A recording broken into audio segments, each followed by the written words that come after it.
Salam. Jemaat yang dikasihi oleh Tuhan Yesus Kristus, selamat pagi, selamat beribadah kepada Bapak Ibu sekalian. Dan kita pada pagi hari ini sudah sepatutnya mengucap syukur kepada Tuhan, karena Tuhan begitu nyata memelihara akan kita sekalian, khususnya di tengah-tengah situasi kondisi yang sedang terjadi saat ini. Mari kita terus percaya dan mempercayakan hidup kita kepada Tuhan, supaya kasih karunia-Nya semakin berlimpah-limpah atas kehidupan kita. Pagi ini saya ingin mengajak kepada seluruh jemaat untuk membaca dan merenungkan satu bagian firman Tuhan. Namun sebelumnya, saya ingin mengajak Bapak Ibu untuk terlebih dahulu berdoa. Mari kita berdoa.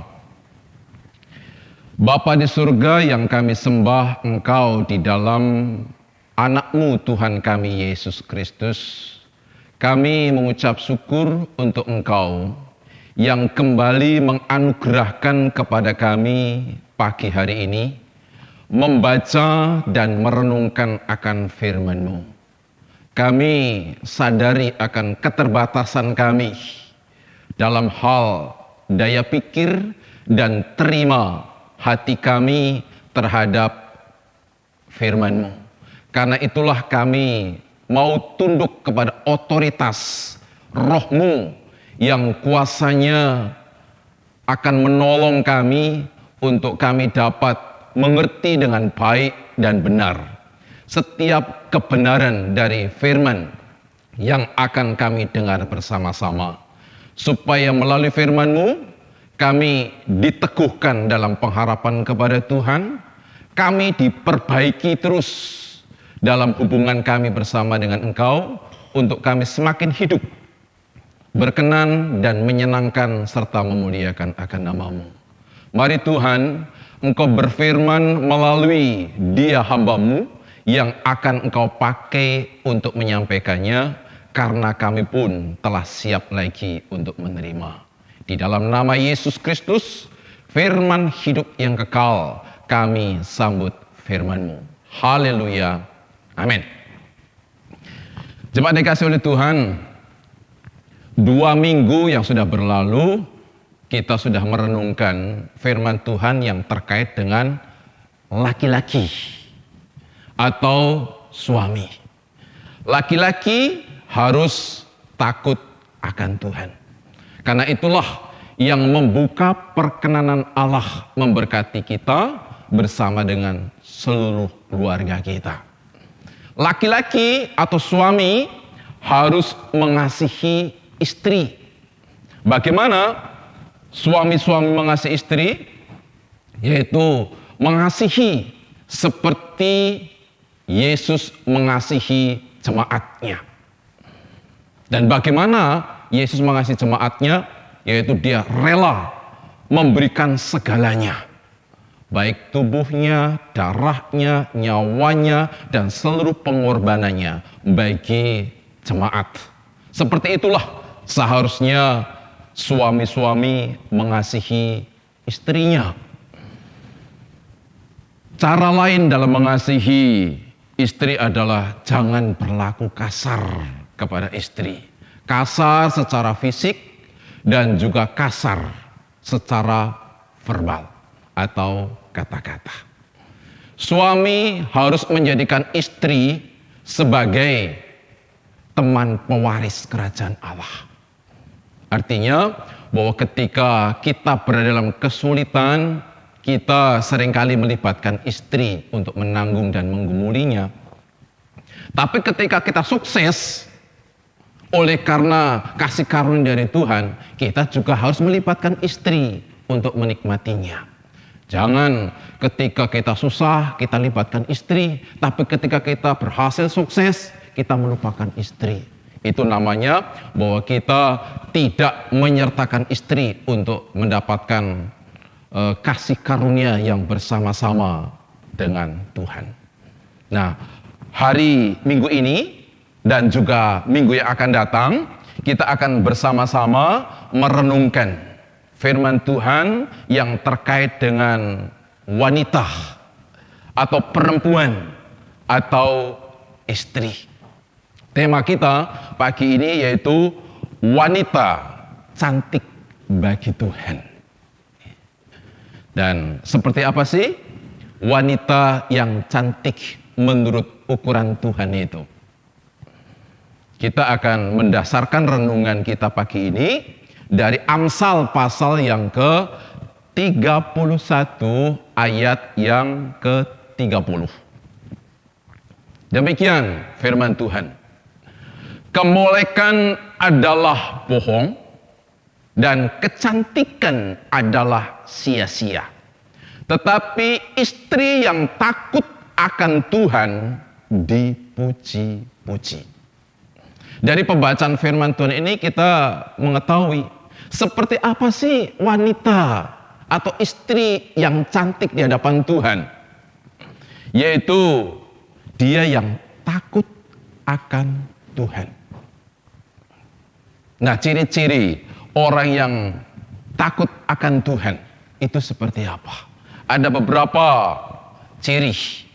Yang pertama, bahwa orang yang takut akan Tuhan, ya, dia akan selalu merias diri secara batiniah agar dirinya semakin cantik di hadapan Tuhan.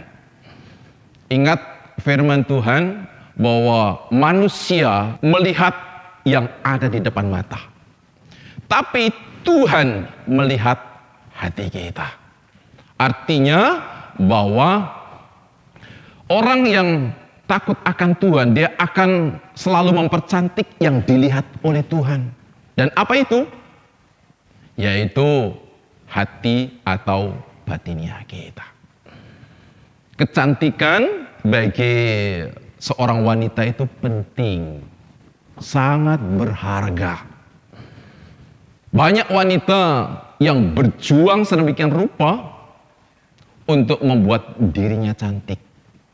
Bahkan ada yang rela mengeluarkan ratusan juta demi membuat dirinya terlihat cantik. Dan juga mengeluarkan biaya yang begitu besar untuk merawatnya supaya kecantikan itu tetap ada pada dirinya. Biaya itu kadangkala lebih besar daripada biaya kebutuhan sehari-hari bersama dengan suami dan anaknya. Tetapi ia rela lakukan. Kenapa? Karena menganggap bahwa kecantikan sangat berharga, melebihi daripada harga apapun. Jemaat dikasih Tuhan, ada juga wanita yang rela demi dirinya cantik mengorbankan waktu berjam-jam masuk ke kamar mandi, ya, berjam-jam dia membersihkan semua bagian tubuhnya dari ujung rambut sampai ujung kaki, ya, dengan detail. Semuanya dibuat bersih walaupun makan waktu yang cukup lama. Setelah dia keluar dari kamar mandi, dia pun duduk di depan cermin. Ngapain? Berjam-jam juga untuk dia memoles akan tubuh dan juga wajahnya. Berlapis-lapis dia memakai bedak. Setelah dilapisi dengan bedak, dikasih warna-warni, ya. Supaya apa? Ya supaya kelihatan cantik. Tapi karena terlalu ramai warna-warninya, malah melebihi dari badut, ya. Bukannya cantik, ya, tetapi malah jadi lucu. Suaminya sudah selesai terlebih dahulu berdandan. Dia nungguin, karena saking lamanya nunggu istrinya berdandan.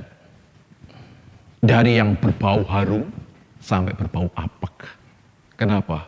Karena keringatnya sudah mengucur, mengalahkan bau harum pewangi di dalam bajunya. Bapak Ibu yang kasih oleh Tuhan, tapi banyak perempuan yang rela seperti itu, mengorbankan banyak waktu demi kecantikannya. Ada juga wanita yang rela untuk melakukan tipu-tipu dalam membuat dirinya cantik. Maksudnya bahwa yang asli dihilangkan, memakai yang palsu-palsu. Dia rasa bahwa alisnya tidak menarik, mengganggu kecantikan parasnya. Akhirnya dicukur, bersih, digantikan dengan alis palsu. Bulu matanya dipandang tidak lentik, maka digantikan dengan bulu mata yang palsu. Rambutnya tidak indah, mengganggu akan target kecantikannya, sehingga ya diganti dengan rambut yang palsu. Tinggi badannya mungkin juga sedikit merusak kecantikan yang dia harapkan, sehingga pakai ketinggian badan yang palsu. Caranya bagaimana? Yaitu dengan mengganjal pakai sepatu yang tinggi. Bapak Ibu yang kasih oleh Tuhan, semuanya kelihatan cantik, tetapi dengan kepalsuan. Ya, itu artinya menipu orang untuk orang menilai dirinya cantik, tetapi secara palsu. Nah, jemaat yang kasih oleh Tuhan Yesus, seperti apa firman Tuhan berkata terkait dengan seorang yang takut akan Tuhan dalam hal berdandan? Ada beberapa firman Tuhan yang memberitahukan kita akan hal itu. Yang pertama dari 1 Timotius pasal yang kedua ayat 9 sampai ayat yang ke-10. Demikian firman Tuhan. Demikian juga hendaknya perempuan, hendaklah ia berdandan dengan pantas, dengan sopan dan sederhana. Rambutnya jangan berkepang-kepang, jangan memakai emas atau mutiara, ataupun pakaian yang mahal-mahal. Ada beberapa poin tentang langkah wanita yang takut Tuhan ketika dia berdandan. Yang pertama dikatakan dalam ayat itu, berdandan dengan pantas. Pantas atau sesuai dengan situasi kondisi yang ada pada dirinya. Ketika dia ada di gereja, ya pakailah pakaian gereja. Ketika dia berada di tempat pesta pernikahan, pakailah pakaian pesta pernikahan. Ketika ada di kolam renang, sedang olahraga renang, pakailah pakaian berenang. Ketika ada di rumah, pakailah pakaian rumah. Jangan dia bolak-balik, karena akhirnya tidak pantas. Ke gereja pakai daster, begitu. Itu pakaian rumah itu. Sementara di rumah ketika masak pakai pakaian pesta, disanggul, pakai kebaya, ya bagaimana? Bukannya konsentrasi dengan masakannya, akhirnya malah konsentrasi dengan apa? Pakaiannya. Jadi berpakaian pantas itu sebenarnya pakaian sesuai dengan situasi kondisi saat itu, yang tidak menyimpang dari keadaan dia berada. Yang kedua, dikatakan dalam ayat itu, berdandan dengan sopan. Berdandan dengan sopan. Seperti apa berdandan dengan sopan? Kalau di dalam terjemahan asli, mengatakan bahwa dia merasa malu ketika dia harus kelihatan bagian-bagian tubuhnya di depan umum. Artinya secara seronok. Ya. Orang yang ingin membuat hati Tuhan terpikat, secara batiniah dia tidak akan berdandan secara seronok. Kalau mau beli makan, silahkan cari yang paket hemat. Kalau mau beli kuota internet, silahkanlah cari yang paket hemat. Tapi ketika berpakaian, jangan yang paket hemat. Ya. Banyak perempuan-perempuan yang pakaiannya paket hemat. Sehingga ketika dikenakan, tidak semua bagian tubuh mendapatkan bagian. Begitu pakaian hematnya itu dikenakan dalam tubuh kita, ya, karena saking hematnya, ditarik ke atas untuk menutupi atasnya, bawahnya kelihatan. Mau ditarik ke bawah supaya menutupi bawahnya, yang atasnya kelihatan. Nah, ya itu namanya apa? Ya, tidak sopan. Ya. Ada memang yang pakaian atasnya begitu sopan, tapi bawahnya yang begitu hemat. Ya, sangat minim sekali. Orang yang pakaiannya hemat di bawah biasanya justru akan menyulitkan dirinya. Ketika bawahannya begitu minim, biasanya ketika dipakai untuk berjalan, dia akan tertarik naik. Sehingga sambil berjalan akan apa? Dia menarik ke bawah lagi, narik ke bawah lagi. Itu kan ribet untuk dirinya. Ketika duduk, ya dia sendiri nggak nyaman. Harus ditutup dengan bantal kursi, harus ditutup dengan tas. Iya kalau tasnya cukup dengan yang kecil saja. Tapi kalau terlalu hemat, itu kan berarti harus tas besar.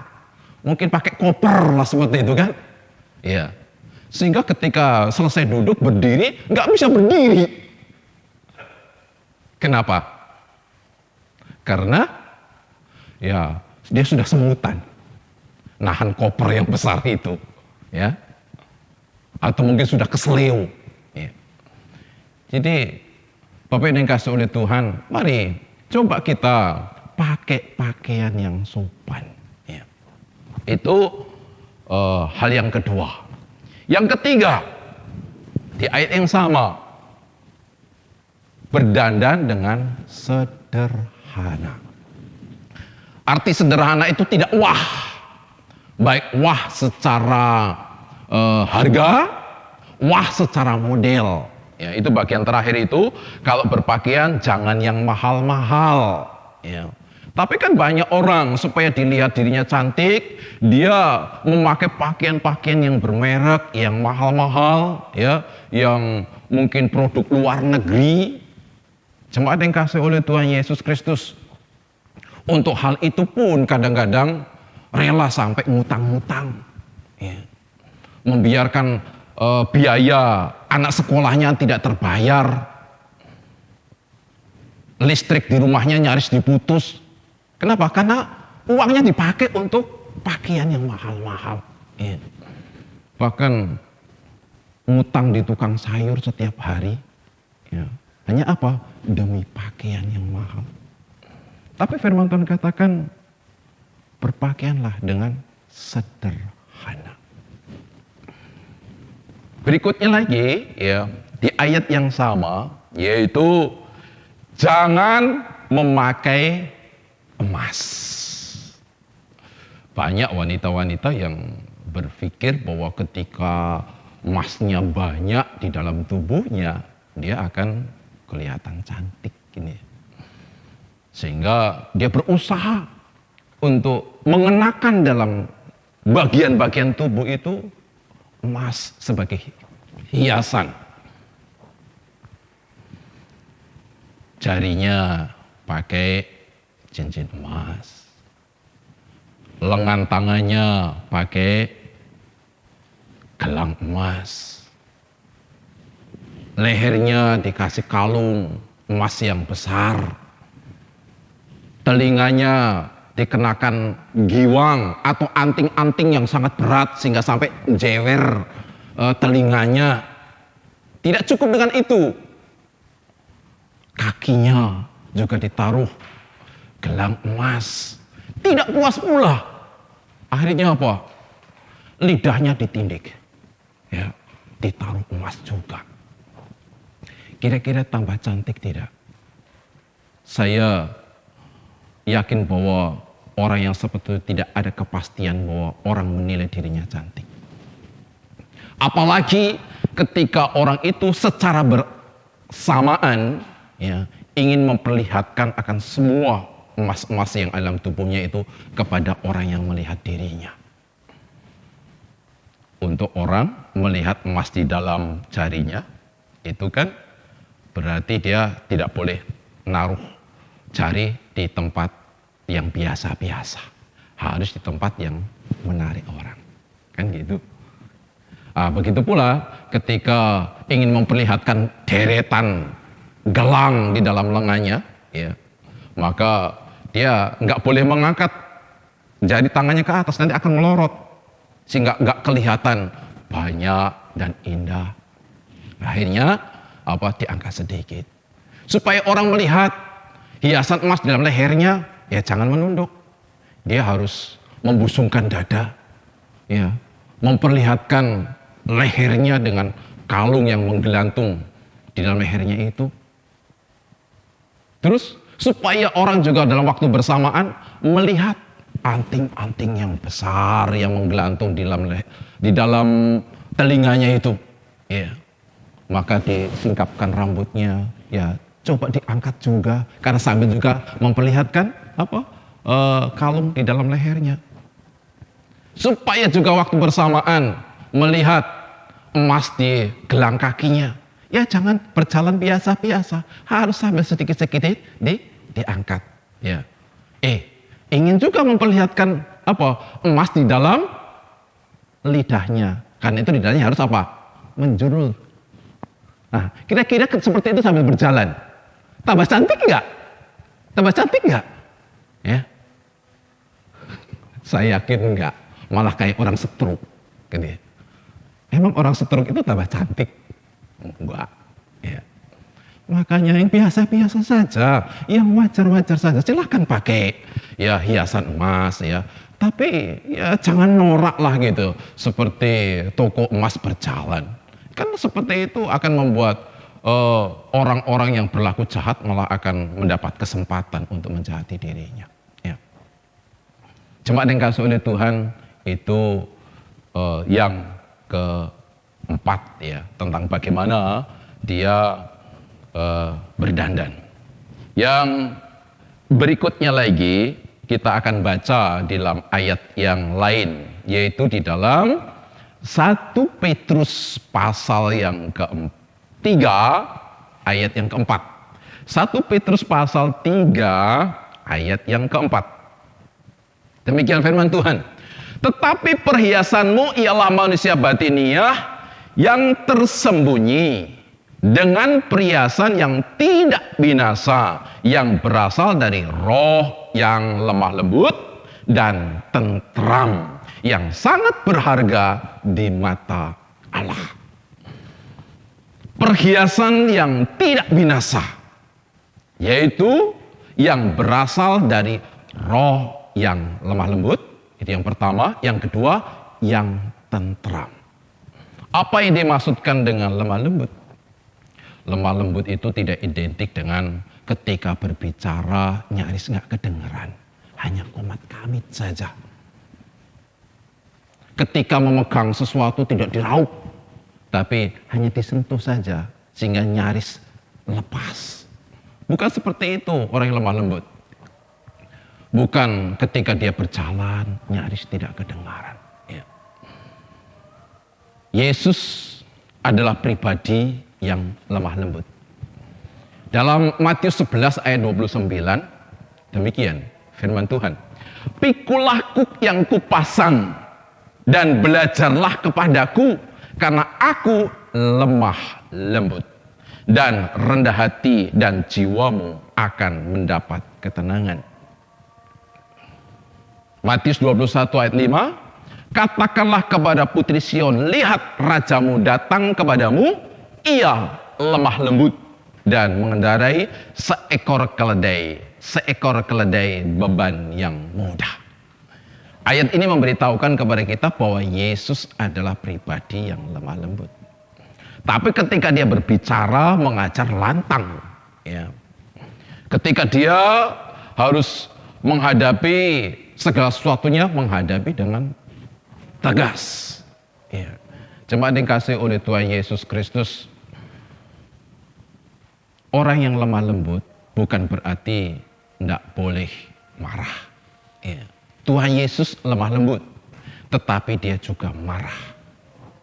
Marah ketika melihat penyimpangan, yaitu mereka orang-orang yang masuk ke bait Allah menyimpangkan fungsi bait Allah itu, yang seharusnya dipakai untuk berdoa kepada Tuhan, untuk memuliakan Tuhan, tapi dipakai untuk berdagang, dipakai untuk mendapatkan keuntungan demi kepentingan pribadi. Ya tentu ini adalah penyimpangan, ini dosa, dan Yesus saat itu marah dalam ketegasan. Jemaat yang kasih di Tuhan, orang yang lemah lembut silahkan marah, tetapi marah yang terukur, ya, yaitu marah oleh karena dosa, marah dengan tidak berdosa. Boleh marah, tapi jangan berbuat dosa. Ya. Dan itu yang dilakukan oleh Tuhan Yesus. Jemaat yang kasih oleh Tuhan Yesus Kristus, dalam Matius 5 ayat ke-5, berbahagialah orang yang lemah lembut, karena mereka akan memiliki bumi. Berbahagia orang yang lemah lembut, karena mereka akan memiliki bumi. Bumi itu kan besar. Di dalamnya penuh dengan berbagai kekuatan. Ada kekuatan manusia dengan segala kedudukannya, sebagai raja, sebagai kepala pemerintahan, sebagai tentara. Bahkan juga ada kekuatan alam. Ya, ada laut yang bergelora, yang bisa mematikan. Ada gunung yang begitu tinggi, ketika jatuh dari atas bisa mati. Dan berbagai macam kekuatan-kekuatan alam yang lain yang sangat membahayakan. Tetapi firman Tuhan katakan, orang yang lemah lembut akan memiliki bumi atau menguasai bumi. Itu artinya bahwa kelemah lembutan itu penuh kekuatan. Jadi lemah lembut itu tidak identik dengan lemah. Ya, itu mengandung kekuatan yang sangat luar biasa. Tuhan Yesus di dalam Matius pasal 20 ayat 25 sampai 28 berkata demikian.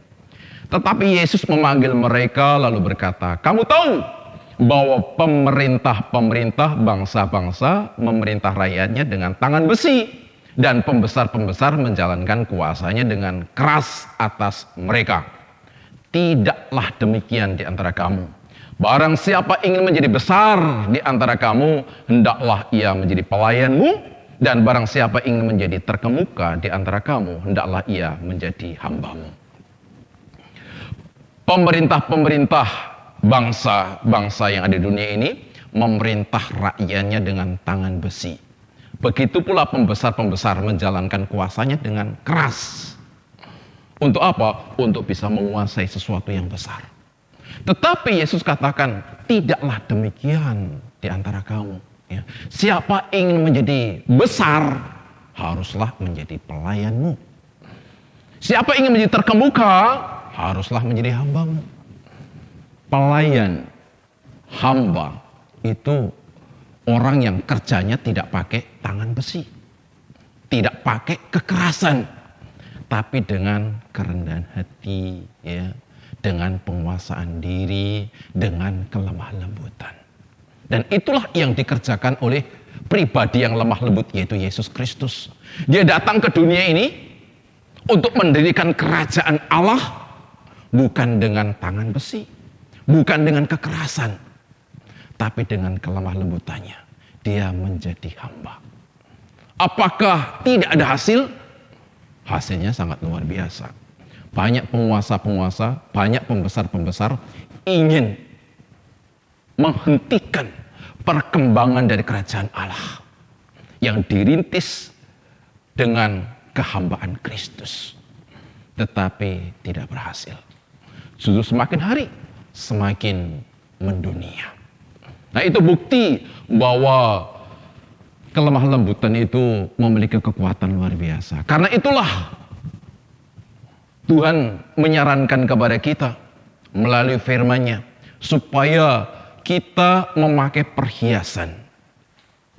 Perhiasan yang tidak akan binasa, yaitu roh lemah lembut. Ya. Mungkin banyak hal-hal yang besar, tantangan-tantangan yang begitu berat, kesulitan-kesulitan yang begitu sulit untuk kita hadapi, ya. Hadapilah dengan senjata kelemah lembutan. Jemaat yang kasih oleh Tuhan Yesus Kristus, itu cara berdandan yang berikutnya lagi secara batiniah. Nah, dandanan yang berikutnya yaitu dengan tentram. Apa arti tentram? Tentram itu tidak riuh. Tentram itu tidak rusuh, tidak ribut, ya. Tidak senang dengan keributan. Tidak senang dengan perselisihan. Tidak senang dengan pertengkaran. Jemaat yang kasih oleh Tuhan Yesus, di dalam Amsal 27 ayat yang ke-15 berkata demikian, seorang istri yang suka bertengkar serupa dengan tiris yang tidak henti-hentinya menitik pada waktu hujan. Seorang istri yang suka bertengkar serupa dengan tiris yang tidak henti-hentinya menitik pada waktu hujan. Perempuan yang suka bertengkar disamakan dengan tiris. Tiris itu adalah tetesan air yang kecil sedikit tapi terus menetes. Itu akibat air hujan yang bocor ke rumah kita. Apapun tetesan air itu, seperti apapun banyaknya, dia akan tetap merusak. Dia akan merusak kayu, akan merusak besi, akan merusak lantai. Mungkin lantai keramik itu ketika tertetesi oleh tiris hujan tidak langsung pecah. Tetapi ketika terus menerus, maka lantai keramik itu akan bernoda yang sulit untuk dihilangkan. Rusak juga. Cuma yang kasih oleh Tuhan, pada suatu hari istri saya mengambil perabotan untuk keperluan dapur, yaitu di lemari yang ada di teras. Ketika istri buka lemari itu, ternyata didapati semua perabotan sudah menyatu. Bahkan menyatu dengan lemarinya. Kenapa? Oleh karena ada tanah sarang rayap yang sudah memenuhi lemari, bahkan bukan hanya satu laci, tetapi sampai 2 laci. Jemaat yang kasih oleh Tuhan, kenapa itu bisa terjadi? Oleh karena ada tetesan air yang kami tidak pernah memperhatikan hal itu karena ada di teras. Tetesan air itu membuat lapuk kayu almari. Bahkan akhirnya dengan lembab maka rayap itu pun datang bersarang dan memakan bagian-bagian dari lemari, serta memakan kardus yang menjadi pembungkus perabotannya itu. Semua kardus sudah tidak ada lagi, sudah berubah menjadi tanah. Dan kini menyatu dengan lemari yang sudah rusak itu. Semuanya diawali dari apa, Bapak Ibu? Dari tirisan atau tetesan air hujan itu. Perempuan yang suka bertengkar sama dengan tiris air hujan yang merusak. Hati suaminya bisa rusak. Kepribadian anaknya juga bisa rusak karena selalu melihat ibunya bertengkar. Hubungan dengan tetangga rusak. Hubungan dengan saudara-saudara kita juga rusak. Ya, semuanya rusak. Dan kalau hal itu yang terjadi, siapa yang diuntungkan? Siapa yang disenangkan? Tidak lain adalah iblis. Karena iblis itu senang dengan sesuatu yang bersifat perpecahan, ya. Tidak senang dengan kerukunan, keharmonisan. Ya. Dan dengan demikian Tuhan pun tidak disukakan dengan orang-orang yang suka bertengkar seperti itu. Tuhan menghendaki justru kita itu menjadi pembawa damai. Menjadi garam yang mengawetkan ikan yang ditangkap supaya tidak rusak. Bukan merusak, tapi justru mengawetkan hubungan, mengawetkan segala sesuatu yang membawa kebaikan. Itulah panggilan kita sebagai perempuan-perempuan percaya kepada Tuhan. Nah, jemaat yang kasih oleh Tuhan Yesus Kristus, itulah cara bagaimana kita terus merias batiniah kita supaya kita itu semakin hidup menyenangkan akan Tuhan dan Tuhan semakin mencintai akan diri kita. Yang kedua, bagaimana kita percantik diri supaya kita menjadi wanita-wanita yang cantik bagi Tuhan. Kita akan baca bersama-sama Kolose pasal 3 ayat yang ke-18. Demikian firman Tuhan. Hai istri-istri, tunduklah kepada suamimu sebagaimana seharusnya di dalam Tuhan. Tunduklah kepada suamimu sebagaimana seharusnya di dalam Tuhan. Sebagaimana seharusnya di dalam Tuhan. Artinya bahwa kita harus tunduk kepada Tuhan. Dan itu keharusan. Memang tunduk itu bukan suatu pekerjaan yang menyenangkan. Ya, itu susah karena seringkali ketundukan itu harus disertai dengan pengorbanan. Jemaat yang dikasihi oleh Tuhan Yesus Kristus, tunduk itu terkandung di dalamnya patuh dan taat. Maria adalah orang yang taat kepada Tuhan. Ketika Tuhan menghendaki untuk memakai dirinya sebagai alat kedatangannya ke dunia melalui bayi Yesus Kristus, dia taat. Walaupun risikonya begitu besar, dia harus mengandung di luar nikah. Dan itu bisa ditinggalkan oleh tunangannya yaitu Yusuf. Karena Yusuf bisa menilai bahwa dia sudah selingkuh. Juga dia bisa dirajam dengan batu sampai mati. Karena itu hukumnya orang yang berzina. Jadi untuk taat dia sampai rela mengorbankan akan nyawanya, mengorbankan hubungannya bersama dengan tunangannya. Ya. Memang taat itu tidak mudah. Begitu pula janda di Sarfat. Kepadanya diperintahkan untuk membuat makanan dari yang tersedia di dalam diri mereka. Yaitu perempuan janda di Sarfat itu bersama dengan anaknya. Hanya segenggam tepung, sedikit minyak. Sekali makan mereka habis. Tapi Tuhan menghendaki apa yang ada pada mereka itu harus dibuat terlebih dahulu dan diberikan kepada abdi Allah Elia. Jemaat yang kasih Tuhan, tidak mudah untuk mengiyakan itu. Kenapa? Untuk hal itu dia harus mengorbankan nyawanya. Dan juga nyawa anaknya. Setelah itu dia mati. Bapak yang kasih oleh Tuhan. Tetapi ya, karena dia mau taat kepada Tuhan, dia rela mengorbankan itu. Dan sebagai hasilnya bagaimana? Baik Maria, baik janda di Sarfat adalah orang-orang yang diberkati oleh Tuhan. Janda di Sarfat mau mengorbankan nyawanya, rela kehilangan nyawanya, tapi bukan kehilangan, justru mendapatkan nyawanya. Pada musim paceklik yang 3,5 tahun terjadi itu, dia tidak pernah kekurangan, justru selalu tercukupi. Kenapa? Karena dimulai dengan ketundukan atau ketaatan kepada Tuhan.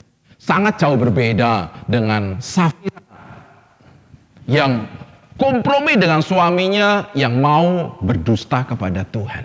Ya. Berbohong tentang hasil penjualan tanah dan besaran persembahan yang ia berikan kepada Tuhan. Dan karena dia tidak taat, dia justru berbohong kepada Tuhan, maka hasilnya justru tidak baik bagi dirinya.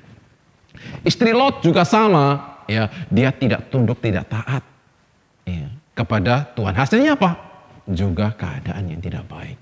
Hawa juga adalah orang yang tidak mau tunduk, tidak mau taat kepada Tuhan. Hasilnya apa? Keadaan yang tidak baik pula. Jadi penting Bapak Ibu dan saudara yang kasih Tuhan, khususnya bagi istri-istri, untuk kita tunduk kepada Tuhan. Kenapa? Karena itu akan membawa kebaikan bagi diri kita dan juga keluarga kita. Ya. Karena itu, jemaat yang kasih Tuhan, mari kita sungguh-sungguh merias batiniah kita, salah satunya dengan apa? Kita tunduk dalam ketaatan kepada Tuhan. Yang ketiga, terakhir, bagaimana kita merias kecantikan batiniah kita di hadapan Tuhan, yaitu Titus pasal yang kedua ayat 3 sampai ayat yang kelima. Titus 2 ayat 3 sampai 5, demikian sabda Tuhan. Demikian juga perempuan-perempuan yang tua, hendaklah mereka hidup sebagai orang-orang beribadah. Jangan memfitnah, jangan menjadi hamba anggur, tetapi cakap mengajarkan hal-hal yang baik. Dan dengan demikian mendidik perempuan-perempuan muda mengasihi suami dan anak-anaknya. Hidup bijaksana dan suci, rajin mengatur rumah tangganya, baik hati dan taat kepada suaminya, agar firman Allah jangan dihujat orang. Jemaat yang kasih oleh Tuhan, apa yang harus dilakukan oleh perempuan-perempuan untuk mempercantik dirinya secara batinnya di hadapan Tuhan? Dia harus menjadikan keluarganya sebagai tempat untuk mempraktekkan firman Tuhan, tempat untuk memberitakan secara tindakan firman Tuhan kepada setiap orang yang ada di dalamnya, khususnya kepada perempuan-perempuan muda. Kalau dikatakan di sana, ya, mempraktekkan kehidupan secara firman Tuhan, yaitu dengan menjadi orang yang beribadah. Rajinlah untuk beribadah secara bersama-sama maupun ibadah secara pribadi. Jangan menfitnah atau memutarbalikkan kebenaran. Kalau dalam terjemahan asli, memfitnah itu sama dengan diabolos. Diabolos itu adalah iblis. Dan iblis itu memang adalah pribadi yang suka memutarbalikkan kebenaran. Sehingga orang atau manusia menjadi salah mengerti. Itu adalah pekerjaan iblis. Bapak yang dikasihi oleh Tuhan, ketika kita suka memfitnah, kita sudah menjadi alatnya iblis. Karena itu, bagi kita sebagai wanita-wanita yang takut Tuhan, jangan melakukan akan hal itu. Jangan menjadi hamba anggur atau terus memuaskan akan hawa nafsunya.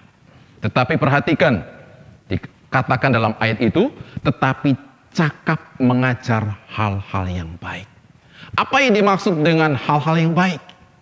Kalau bagian terakhir dalam pembacaan kita, agar firman Allah jangan dihujat orang. Itu artinya bahwa hal-hal yang baik itu adalah hal-hal yang sesuai dengan firman Tuhan.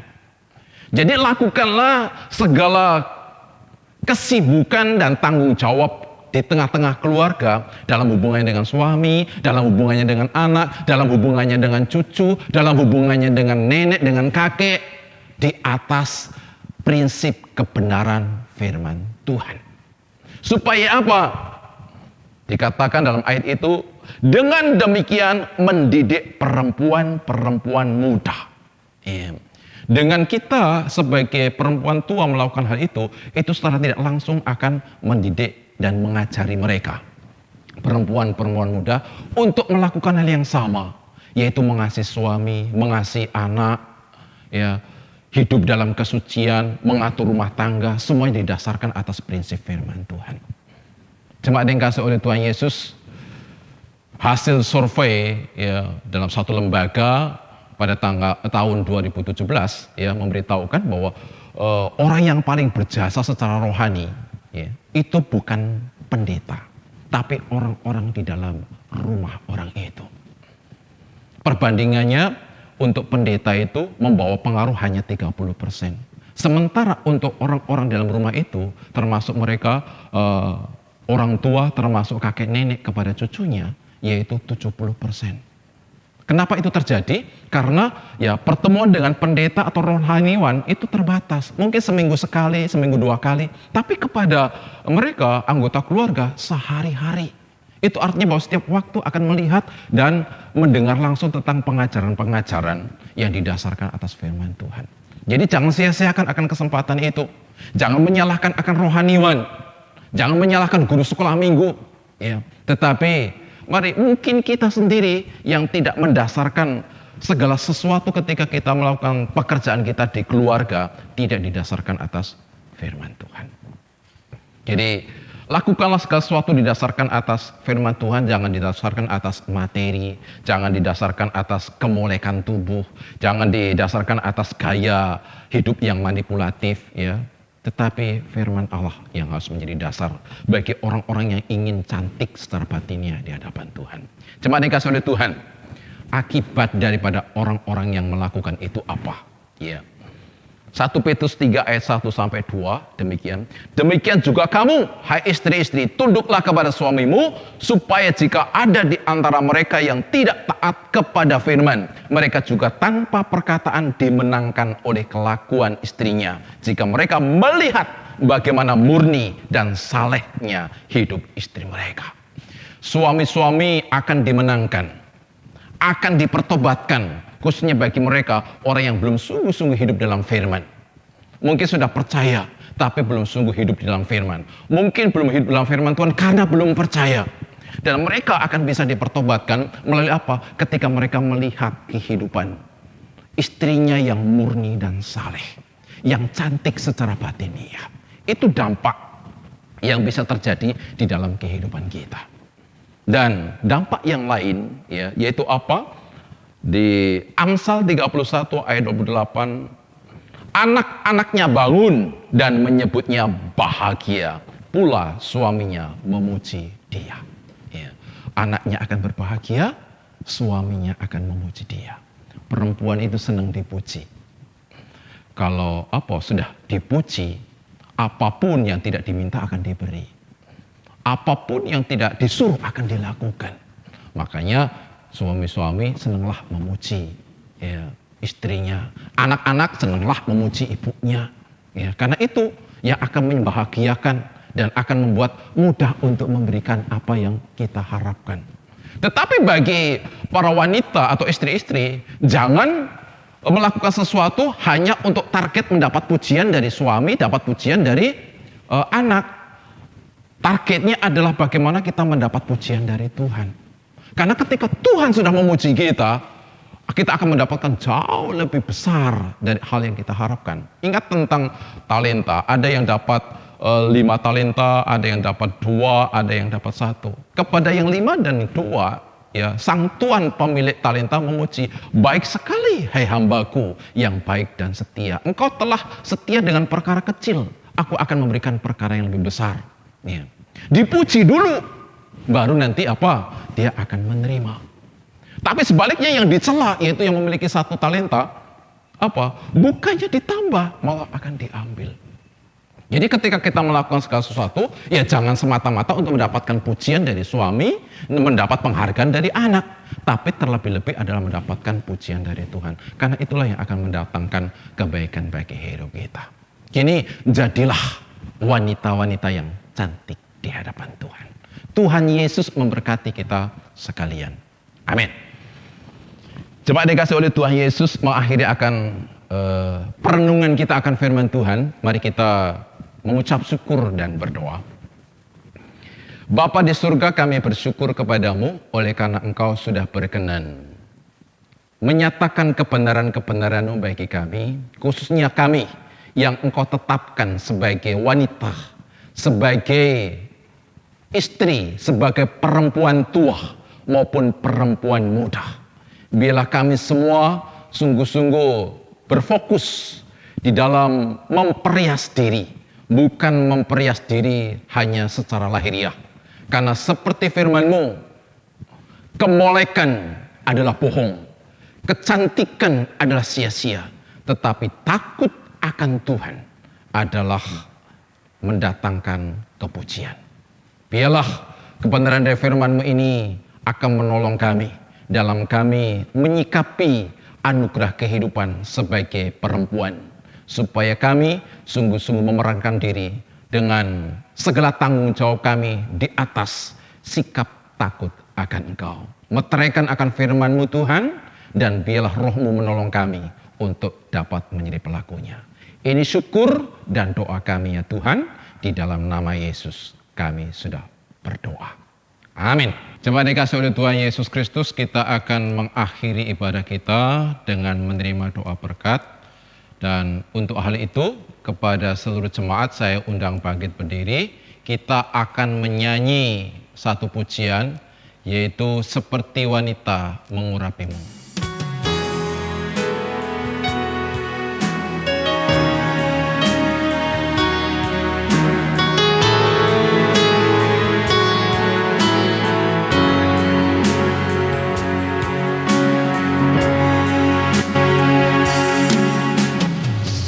Seperti wanita mengurapimu, menangis di bawah kakimu.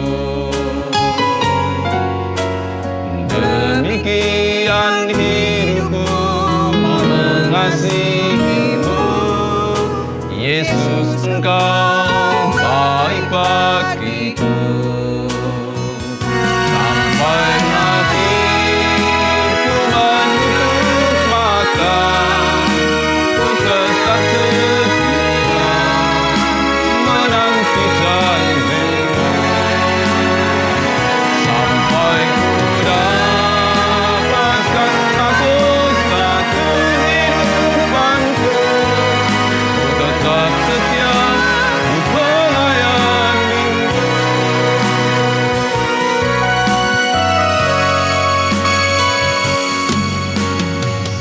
seperti wanita mengurapimu, menangis di bawah kakimu.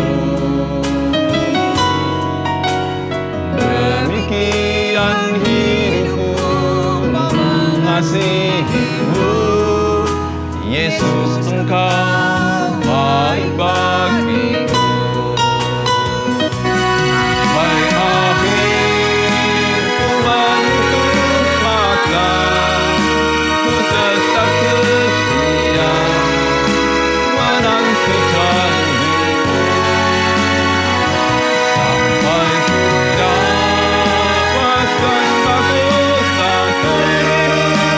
Ku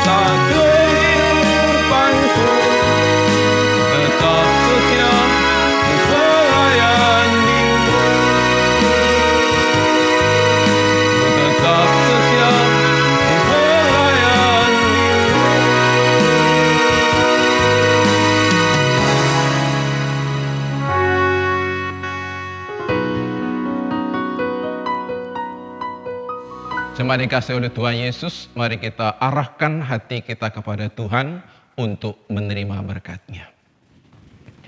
Kiranya kasih karunia yang berlimpah-limpah dari Allah Bapa kita di surga, damai sejahtera oleh anugerah pengampunan, dan kepastian keselamatan dari Sang Gembala Agung Tuhan kita Yesus Kristus, kekuatan penghiburan serta penyertaan Roh-Nya yang kudus, memberkati kita sekalian dari pagi hari ini hingga Maranatha, Yesus Kristus datang kembali. Amin.